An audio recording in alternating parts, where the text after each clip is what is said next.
The job market recorded strong job growth this past week. However, I'm starting to see signs of a recession, and that's what we're going to cover in this video. So guys, smash that like button, and if you're new to the channel, please consider subscribing. You're watching More Money. Let's get it.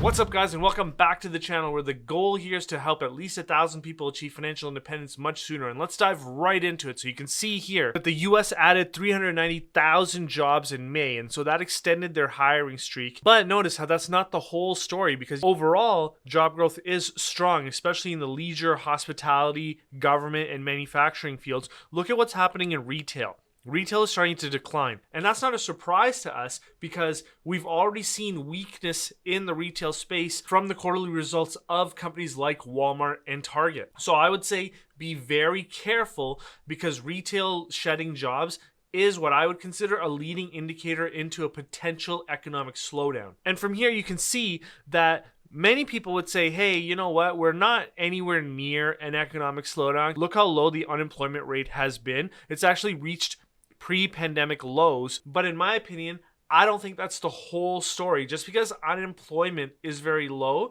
doesn't necessarily mean that we have full employment. And what do I mean by that? Well, over here on this next slide, you can see that our labor force participation rate is still low. Now, we are closing the gap on the pre-pandemic levels, but we're not close enough yet. And then if you take a step back, notice that it's just continuing a trend that we've been experiencing since around 2000, where the labor force participation rate peaked and it's been trending lower ever since. Notice how it did start trending higher after 2015.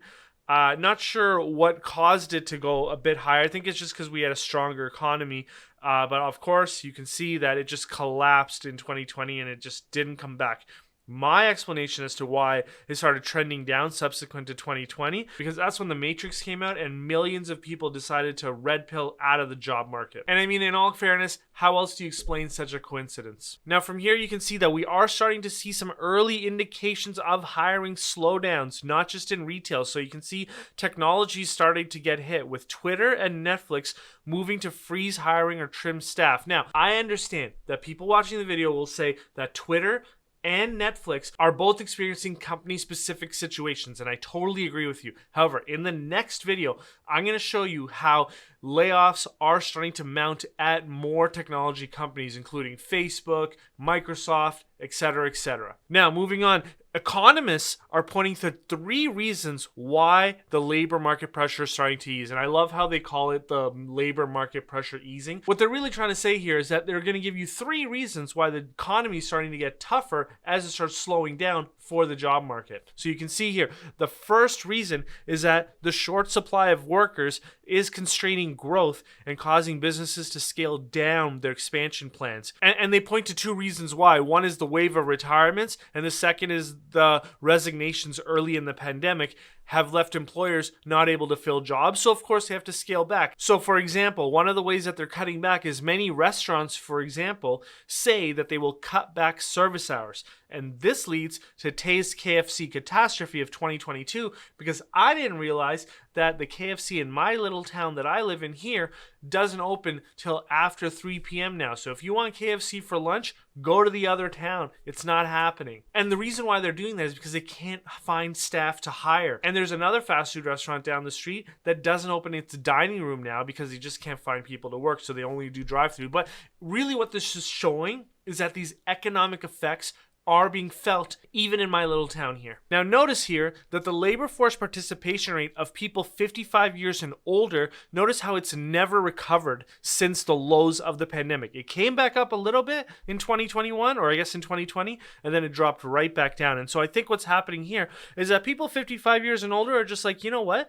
The pay that I'm getting for working is not worth risking getting sick over. I think that's part of what's happening there. But the other thing that's happening there is something that I predicted early in 2021. I think there's a lot of people who are sitting on property wealth who've decided to play the property arbitrage game, which is, hey, look, I'm living in the city. I got a lot of this capital gains built into this house. A lot of it is not taxable.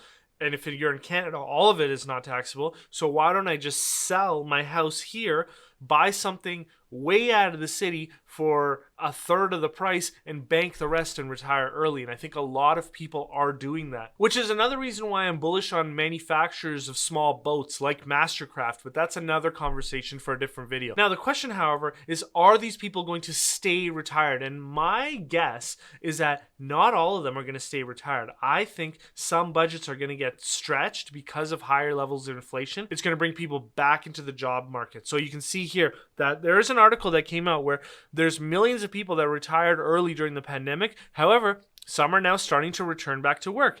And I believe that it's the rising cost of living that may be a reason why these people are choosing to get back into the workforce, even if it's part-time. They're saying in the article that the tight labor market, which is causing higher wages, is causing retirees to go back into the workforce. So either way, you're not going to go back into the workforce if you didn't need the money. That's effectively what I'm trying to say here, especially after you've already made the decision to retire. But I do understand that some people would say, hey, you know what, they thought they wanted to retire, but at least they want to come back and work a little bit, maybe if it's part-time. I get that. People can change their minds. Now, the second reason why I believe that we're starting to see signs of a potential recession is that the Federal Reserve is pursuing an aggressive rate path of interest rate increases to curb inflation that has slowed growth in some sectors of the economy. Now, guys, remember, the Federal Reserve did come out recently and said that they are okay with overdoing it a bit and causing the economy to go backwards a little bit. So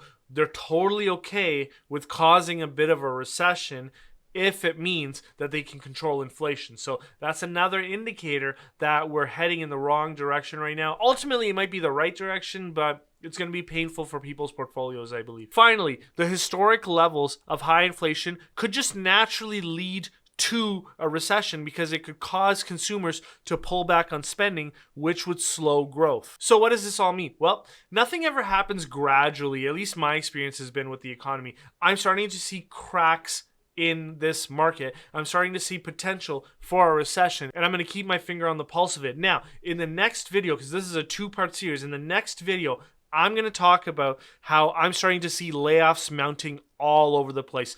So in order for you to not miss out on that video, take a second right now and hit that red subscribe button and ring that notification bell to be notified when that video becomes available. Also, how should you be thinking about investing in this type of environment? Well, I'm investing the same way that I've always invested in. Very strong companies with strong and expanding moats that are led by really wonderful and capable management and that are trading at a substantial discount to their intrinsic value. And so where do you find such companies? Well, the good thing is I have a tracker. I do tons of research and I give it to the Patreons. And so you can see here, there's 7 names of strong companies that are currently trading under 50% of their intrinsic value.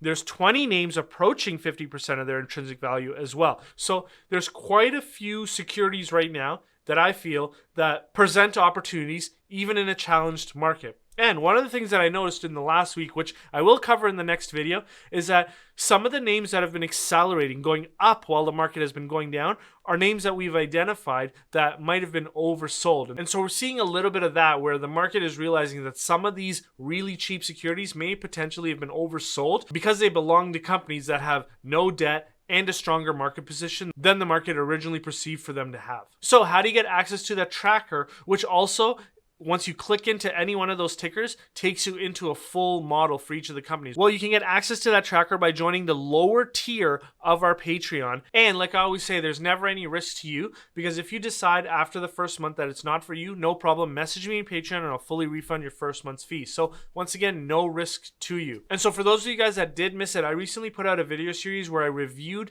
Alibaba's Q4 results, and you can get to that video right here.